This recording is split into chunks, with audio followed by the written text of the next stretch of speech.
नमस्कार, बहुत स्वागत है आप सभी लोगों का हमारे समृद्धि आईएएस के यूट्यूब चैनल पर।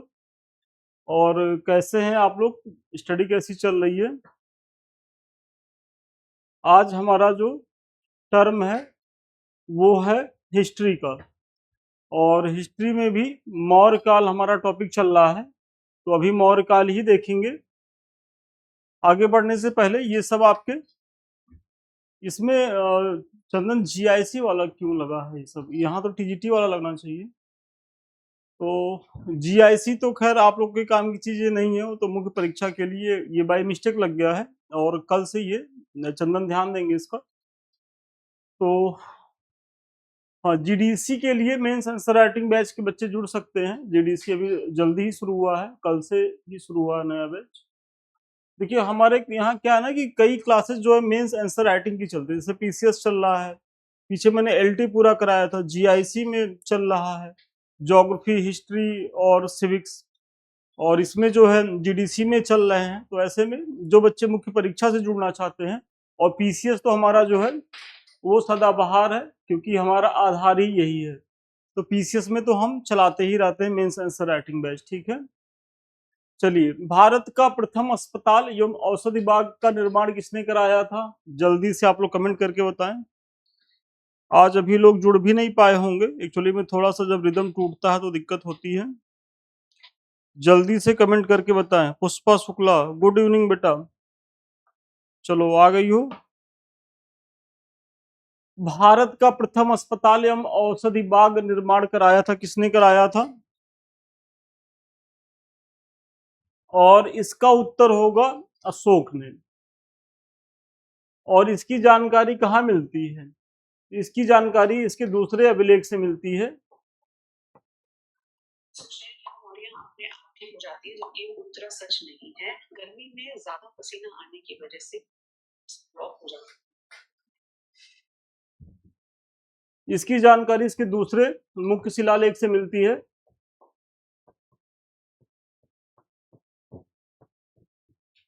जहां ये मानव के स्वास्थ्य की तो बात करता ही करता है, साथ ही साथ किसके, पशुओं के भी स्वास्थ्य की बात कर रहा होता है। तो बहुत ही महत्वपूर्ण है और अच्छा प्रश्न है, क्योंकि यहाँ देखिए कंफ्यूज होने में यहाँ भी इनसे भी कंफ्यूज होया जा सकता है, महावीर से, क्योंकि ये लोग भी अहिंसा अहिंसा के लिए बात करते थे। तो ये चीजें, लेकिन आप लोग कंफ्यूज मत होइएगा। चलिए अगला बताइए आप लोग।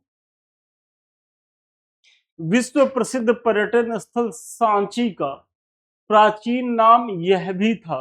मतलब जो सांची है, कहाँ है सांची? एमपी में है, मतलब मध्य प्रदेश के रायसेन जिले में है। और एक बहुत ही महत्वपूर्ण स्तूप है ये। निर्माणकर्ता कौन है? तो अशोक है, अशोक के समय का ही ये है। और इसी सांची के बारे में पूछा जा रहा है कि इसका एक प्राचीन नाम और भी था, क्या है? जल्दी से कमेंट करके आप लोग बताएं। दूसरे का एक काकड़ाम। चलिए एकदम सही है, इसका उत्तर होगा दूसरे का एक काकड़ाम। और थोड़ी सी आप लोग व्याख्या देख लें। देखिए सांची क्या है, मैंने बताया कि रायसेन जिला मध्य प्रदेश में है, तो ये जानते रहिए कि कहाँ है, रायसेन जिले में है। प्रारंभिक ब्राह्मी अभिलेखों में इसे काकड़ाव या कड़ाय का कड़ाय कहा जाता है। तो इसको क्या नाम है, काकड़ाव या कड़ाय? गुप्तकालीन अभिलेखों में इसे काकनाद बोट भी कहा गया है, तथा चंद्रगुप्त द्वितीय के समय के दो अभिलेखों में इसे काकपात बोट या लिखा गया है।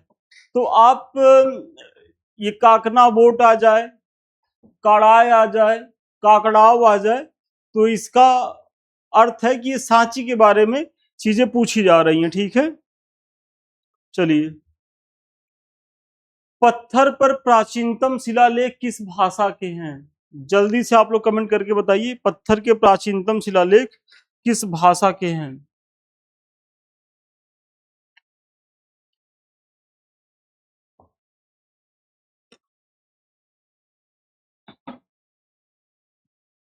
पत्थर पर प्राचीनतम शिलालेख की बात हो रही है।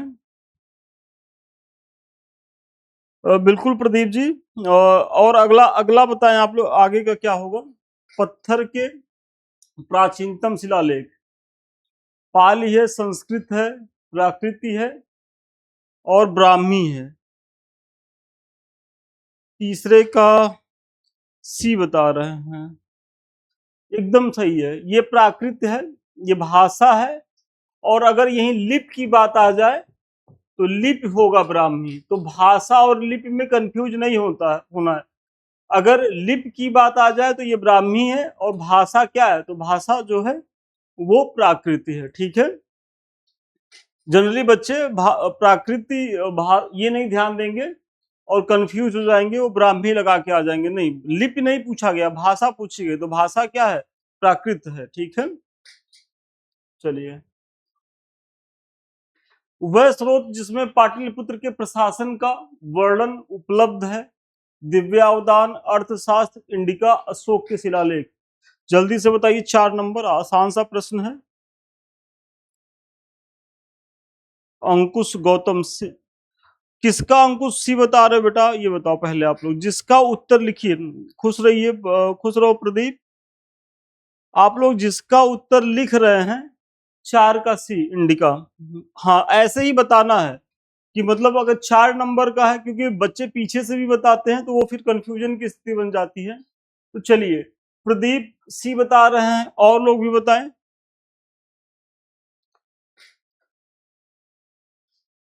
प्रदीप सी बता रहे हैं और सभी लोग सी ही बता रहे हैं, अंकुश भी सी ही बता रहे हैं। चलिए, इसमें है एकदम इंडिका। किसकी रचना है? मेगस्थनीज की।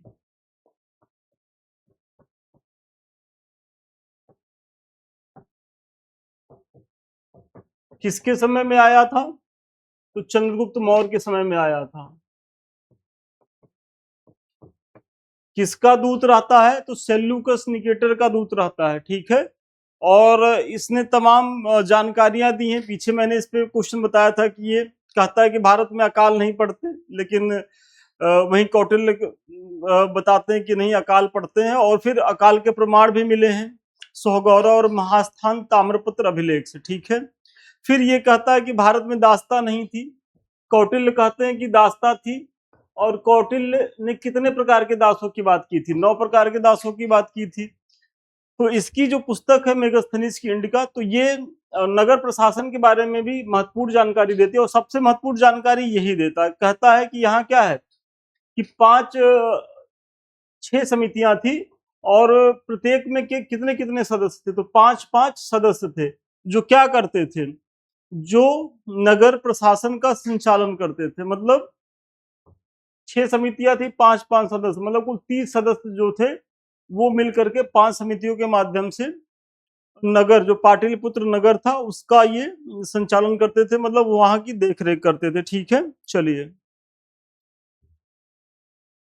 और जब हम क्वेश्चन करा रहे हैं तो जो भी संबंधित पर्सनालिटी है, घटना है, तो आप उसके पीछे की चीजों को भी रिकॉल करते रहिएगा।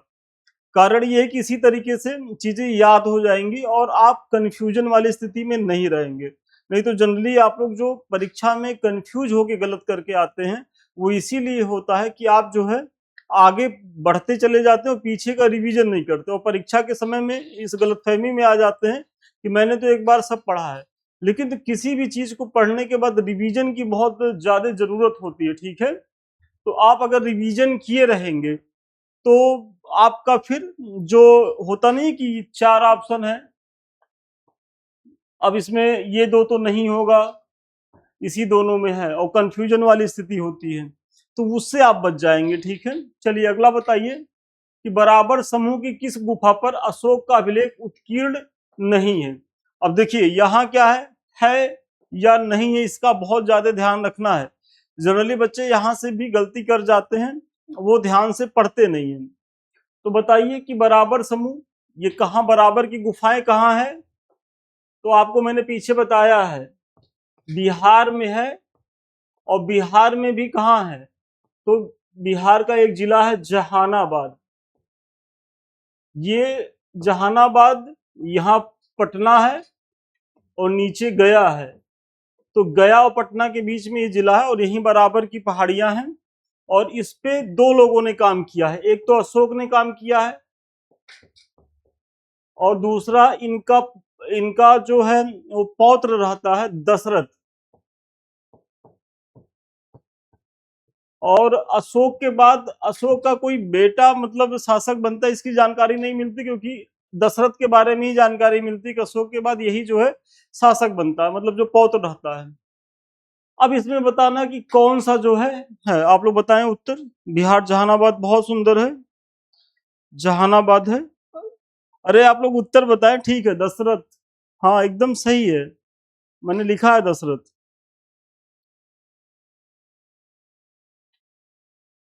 5 का सी, लोमस ऋषि गुफा, एकदम सही है। ये लोमस ऋषि गुफा का निर्माण किसने कराया था? तो ये दशरथ ने कराया था, इसका ध्यान रखना है। बाकी विश्व झोपड़ी, सुदामा गुफा और कर्ण चौपड़ की जो गुफा है वो अशोक के द्वारा उसका निर्माण कराया गया था। ठीक है, और अशोक निर्माण करा के किसे दान में दिया था? बौद्ध भिक्षुओं को दिया था। जबकि दशरथ ने किसे दिया था?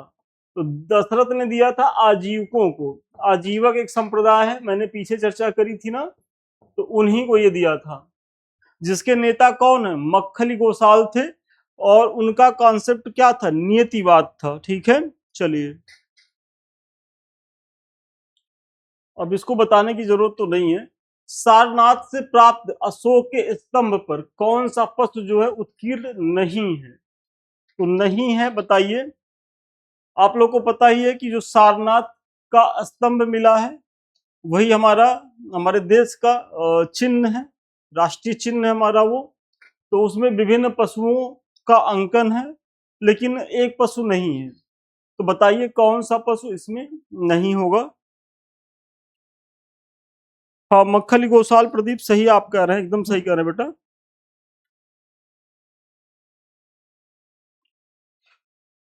और 6 का डी, अश्व बता रहे हैं, कौन बता रहा है? प्रदीप। और लोग भी बताएं, और लोग भी बताएं इसका उत्तर क्या होगा?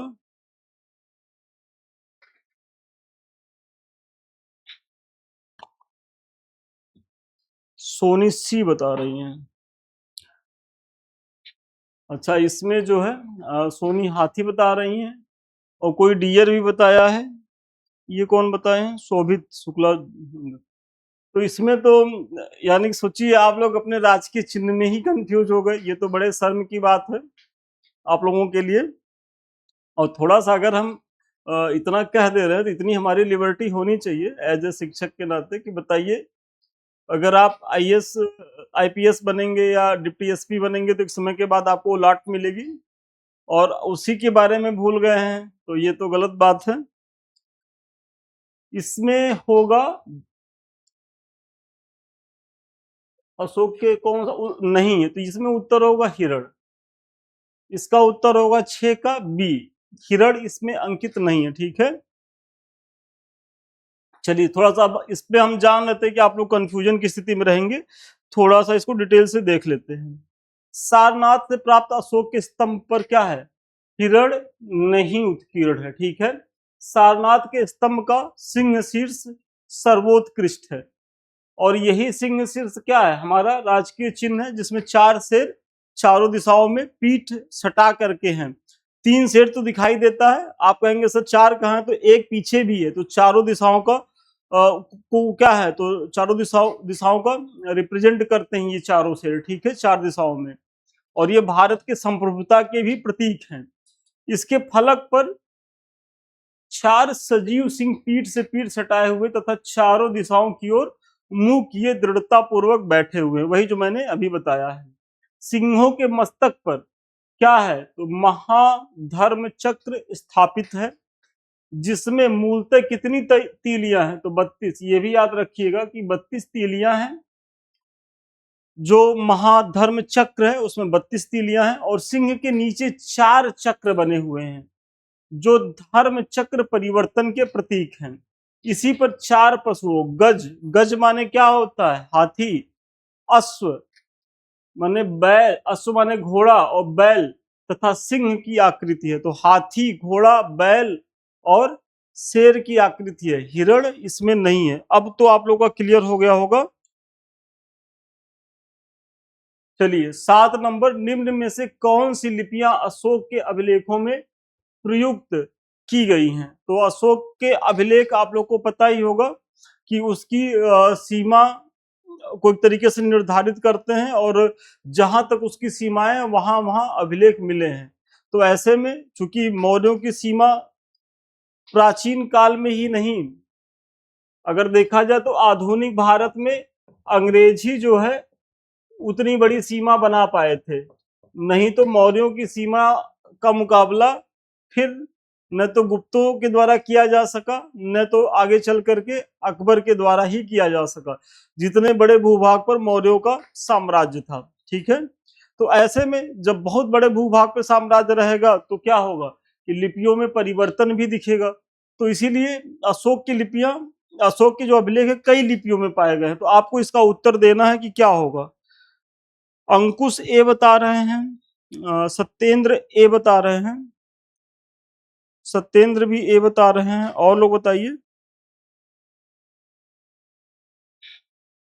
पुष्पा भी ए, मतलब इसमें किसी को कोई कंफ्यूजन नहीं है। चलिए अच्छा है, एकदम सही है। ब्राह्मी, खरोष्टी, अरामाइक और ग्रीक यही लिपियां हैं, और इसी में क्या है, तो अशोक के जो भी अभिलेख पाए गए हैं इन्हीं लिपियों में पाए गए हैं। ठीक है, चलिए।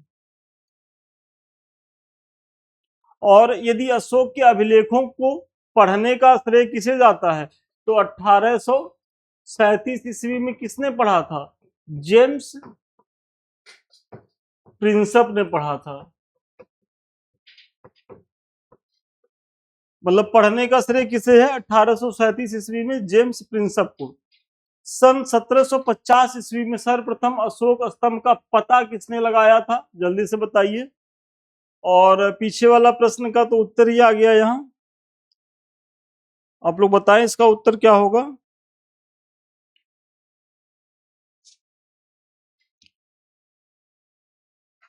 बफरिंग हो रहा है कुछ, नेट की प्रॉब्लम है, बफरिंग हो रहा ना, थोड़ा सा है, कुछ नेट का इशू है।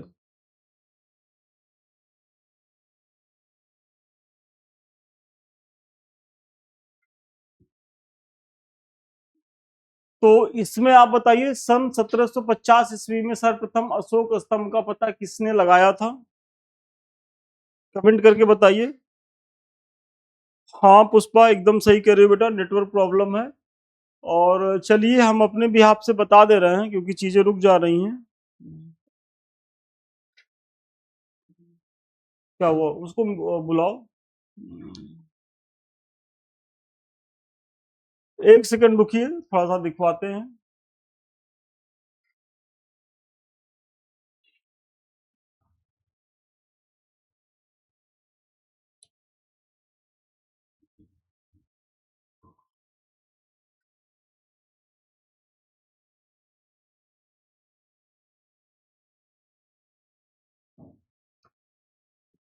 तो चलिए, इसमें अगर 8 नंबर में आप देखेंगे किसने लगाया था, तो देखिए पता लगाने का काम किसने किया था, सी, सी वाला होगा टी पैंथलर ने। टी पैंथलर ने क्या है, तो क्या हुआ है? वीडियो ही कट हो गया है, तो क्या किया जाए फिर।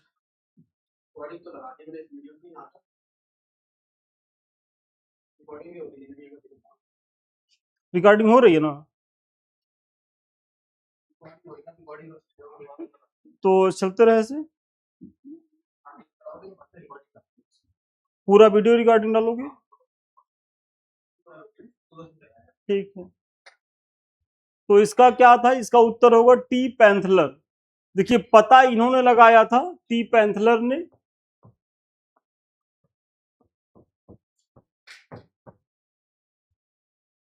और पढ़ने का काम किसने, हाँ ठीक है बंद कर दो, देख लो।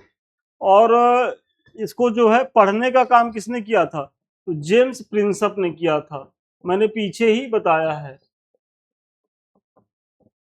कब किया था, तो इस समय भी याद रखिएगा। 1837 ईस्वी में, ठीक है। चलिए, प्राचीनतम अभिलेख जिसमें अशोक के नाम का उल्लेख है, तो आप लोग बताइए प्राचीनतम अभिलेख कौन सा है जिसमें अशोक के नाम का अभिलेख है। और थोड़ा सा हम लाइव थे, चीजें डिस्टर्ब हुई है, तो ये रिकॉर्डेड हम रिकॉर्ड कर ले रहे हैं और आप लोग को रिकॉर्डेड वीडियो मिल जाएगा, परेशान होने की जरूरत नहीं है। हो जाता है कभी कभी नेटवर्क इशू हो जाता है। तो अशोक के नाम के अभिलेख की बात है, तो देखिए इसमें उत्तर होगा ए, मास्की। और मास्की के अलावा गुर्जरा है, नेट्टूर है, और कौन सा है, उदगोलम है। इन अभिलेखों में अशोक के नाम का उल्लेख हुआ है, अशोक, ठीक है। ये 4 हैं, आप लोग याद रख कर लीजिएगा। गुर्जरा कहाँ है, एमपी के दतिया में है। और नेट्टूर और उदगोलम कहाँ है, तो कर्नाटक के बेल्लारी में है ये। और मास्की भी कहाँ है, तो ये कर्नाटक के रायचूर जिले में है, कर्नाटक के रायचूर जिले में है। तो आप इनके लोकेशन को भी जानते रहें, क्योंकि कभी भी पूछ सकता है कि मास्की किस प्रदेश में है, या नेट्टूर उदगोलम या गुज्जरा ये कहाँ है, तो आप इसके बारे में भी जानते रहिए कि कहाँ कहाँ है, ठीक है। चलिए, अशोक ने अपने समकालीन शासकों से मैत्रीपूर्ण संबंध बनाए रखे, इसका उल्लेख कहाँ मिलता है, बताइए। अशोक ने अपने समकालीन शासकों में मैत्रीपूर्ण संबंध, तो किस अभिलेख से मिलता है कि जो उसके समकालीन शासक होते हैं उससे अशोक के मैत्रीपूर्ण संबंध थे, जल्दी से आप लोग बताएं। और इसका उत्तर क्या होगा, डी। इसका उत्तर होगा डी। कौन सा शिलालेख है, तो 13वां शिलालेख है। और 13वें शिलालेख के बारे में थोड़ा सा जान लीजिए कि अशोक अपने समकालीन शासकों में से मैत्रीपूर्ण संबंध बनाए रखे थे, इसका उल्लेख 13वें अभिलेख में मिलता है। उसके 13वें शिलालेख में 5 यवन राजाओं के नाम मिलते हैं। बहुत महत्वपूर्ण है कि जो 5 यवन राजा का नाम मिलता है वो कहाँ मिलता है, तो अशोक के 13वें शिलालेख में। कौन कौन है, तो इसमें एंटियोकस है, कहाँ का शासक है, सीरिया का। तुर्मे है, मिस्र का शासक है, और ये भी जानते रहे क्योंकि यहां से भी आयोग प्रश्न पूछा है। फिर अंतकिन है, तो अंतकिन कहाँ का है, तो मेसिडोनिया का है। और फिर मग, मग जो शासक है वो एपिरस का है। तथा अलिक सुंदर जो शासक है वो सीरीन, सीरीन मतलब जो आधुनिक सीरिया है वहां का शासक कौन है, अलिक सुंदर। तो ये 5 शासक हैं, इनकी जानकारी अशोक के 13वें अभिलेख से मिलती है। अशोक के किस शिलालेख में चोल, पांड, केरल पुत्र और सतीय पुत्र को पड़ोसी शक्तियों के रूप में क्या है, तो उल्लिखित किया गया है। तो आप लोग बताइए कि अशोक के किस शिलालेख में चोल, चेर, पांड जो उसके पड़ोसी शक्तियां थी उसका उल्लेख किया गया है। शिलालेख द्वितीय, शिलालेख 12वां, शिलालेख 7वां, शिलालेख जो है लघु शिलालेख। तो इसका उत्तर होगा शिलालेख द्वितीय। और द्वितीय के साथ साथ शिलालेख 13 में भी इसका उल्लेख है। तो देखिए, जो चोल, चेर, पांड का उल्लेख मिलता है, तो यहाँ चूंकि द्वितीय है तो द्वितीय में तो है ही, साथ ही साथ शिलालेख 13 में भी है, तो इसका भी ध्यान रखिएगा। कभी 2 ऑप्शन आ गया तो आपको कंफ्यूज नहीं होना है। और फिर ये जो 12वां शिलालेख है ये अशोक के धार्मिक सहिष्णुता की नीति बताता है। यहां से भी कई बार प्रश्न पूछा गया है कि किस शिलालेख से अशोक के धार्मिक सहिष्णुता की नीति का पता चलता है, तो वो कौन है, 12वां शिलालेख है, ठीक है। तो इसको भी आप लोग जो है साथ साथ नोट कर लीजिए। चलिए अगला देखते हैं। निम्नलिखित में से किस मौर्य स्तंभ पर सिंह शीर्ष का जो है वो उल्लेख हुआ है, तो बताइए सिंह शीर्ष किस स्तंभ पर है। सारनाथ, सांची, कोल्हुआ और लौरिया नंदनगढ़ स्तंभ लेख। कमेंट करके आप लोग बताएं इसका उत्तर क्या होगा। और इसका उत्तर जो है वो सारनाथ में भी है, सांची में भी है, कोल्हुआ में भी है, और क्या है तो लौरिया नंदनगढ़ में भी है। चारों में क्या है तो जो स्तंभ के शीर्ष पर है वहां सिंह है, ठीक है, मतलब शेर पाए गए हैं। तो इसका भी आप जो है ध्यान रखेंगे। चलिए, चूंकि ये क्लास लाइव में ज्यादा मजा आता है और आज थोड़ा सा डिस्टर्ब हो गया है लाइव हमारा सेशन, तो ऐसे में रिकॉर्ड कर रहे हैं, क्योंकि जब तक आप लोग उधर से नहीं रिप्लाई करते तब तक क्लास ये वन वे इस तरीके की क्लास नहीं होती है। अशोक ने कौन से अभिलेख में धम्म का अर्थ बताया है? बताइए वह किस अभिलेख में धम्म का अर्थ बताता है? द्वितीय स्तंभ लेख, द्वितीय शिलालेख, चतुर्थ शिलालेख, इनमें से कोई नहीं।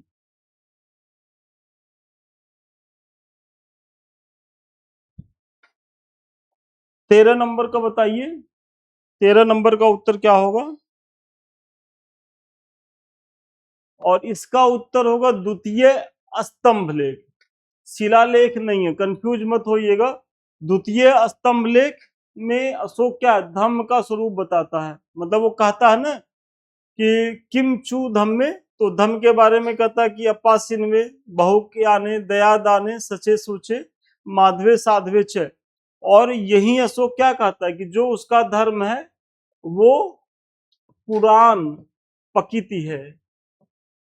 मतलब पकिति क्या, पुराण पकिति मतलब ये पाली शब्द है या प्राकृतिक होगा, तो पुराण पकिति मतलब इसका अर्थ ये है कि पुरानी परंपराओं पर आधारित है। और इसीलिए अशोक के धम्म को लेकर के विभिन्न विद्वानों में मतभेद की स्थिति है। कोई उसे बौद्ध धर्म का रूप मान लेता है, तो फिर कुछ हिस्टोरियन ऐसे हैं कि वो कहते हैं कि इसमें जो है उस काल खंड का सर्वसमावेशी विचार सम्मिलित है।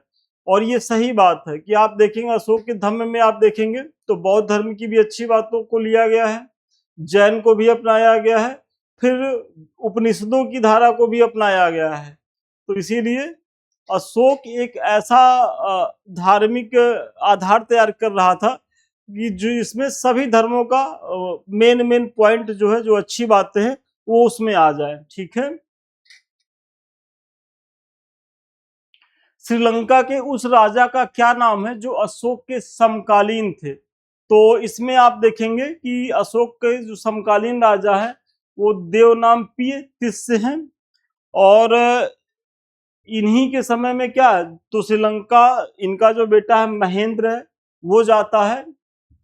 और इसने ही क्या है कि महेंद्र ने जो है तिस्य को, जो देवनामपीय तिस्सा है, उसको बौद्ध धर्म में दीक्षित करने का काम करता है। तो आप इसको भी ध्यान रखेंगे। चलिए, अंतिम है हमारा कि निम्नलिखित में से किसने अशोक को बौद्ध धर्म में क्या है तो दीक्षित किया था? तो देखिए, बौद्ध धर्म में दीक्षित किया था निग्रोध ने, मोगलिपुत्तिस ने, उपगुप्त ने, वसुमित्र ने। तो इसमें आप देखेंगे कि ये ऑप्शन तो नहीं होगा। ये जब थर्ड बौद्ध संगीत हुई थी अशोक के समय में, तो उसके अध्यक्ष ये थे। ये तो सही बात है कि अध्यक्षता मोगलिपुत्तिस ने की थी, लेकिन इन्होंने अशोक को बौद्ध धर्म में दीक्षित नहीं किया था। अब देखिए, इसके लिए दो स्रोत मिलते हैं। एक स्रोत क्या कहता है, निग्रोध को कहता है, और दूसरा स्रोत किसको मानता है, उपगुप्त को। तो ऐसे में ये उत्तर क्या है, ये उत्तर कायदे से गलत है, क्योंकि जो सिंहली अनुश्रुतियां हैं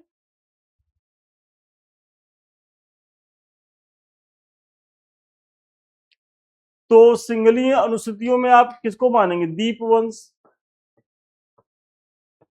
और महावंश। तो दीपवंश महावंश किसको मानते हैं, दीपवंश महावंश जो मानते हैं निग्रोध को मानते हैं, जबकि दिव्यावदान किसको मानता है,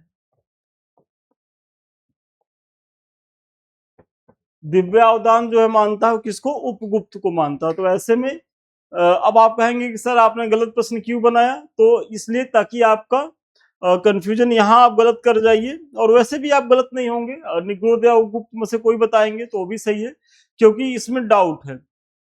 दीपवंश, महावंश निग्रोध को मानते हैं, बल्कि उपगुप्त को जो मानता है वो दिव्यावदान मानता है। ठीक है, तो इसीलिए दोनों को जानते रहिए और इसका उत्तर ए एंड सी दोनों होगा। अगर आयोग ने ए दिया है तो बाद में आप क्लेम करिएगा तो सी भी सही हो जाएगा। तो ऐसे में जो ए लगाएगा उसका भी उत्तर सही है और जो सी लगाएगा उसका भी उत्तर सही हो जाएगा। ठीक है, चलिए आगे बढ़ने से अब पहले अब ये सब सारी चीजें तो क्लासेस आज हमारी थोड़ी डिस्टर्ब हुई हैं, और ये हमारे समृद्धि आईएएस का ऐप है, आप लोग इसको ज्वाइन करें। और ये टेलीग्राम चैनल है जो हम पढ़ाते हैं, इसका पीडीएफ आपको एक समय के बाद यहाँ संस्थान प्रोवाइड करवा देता है। और सबसे अंत में यदि आप हमसे बात करना चाहते हैं, हमारे किसी बैच से जुड़ना चाहते हैं, तो 7303375007 पे संपर्क कर सकते हैं। तो चलिए आज के लिए इतना ही, पुनः मिलते हैं नए वीडियो में नए क्लास के साथ। तब तक के लिए धन्यवाद, बहुत शुभकामना आपको।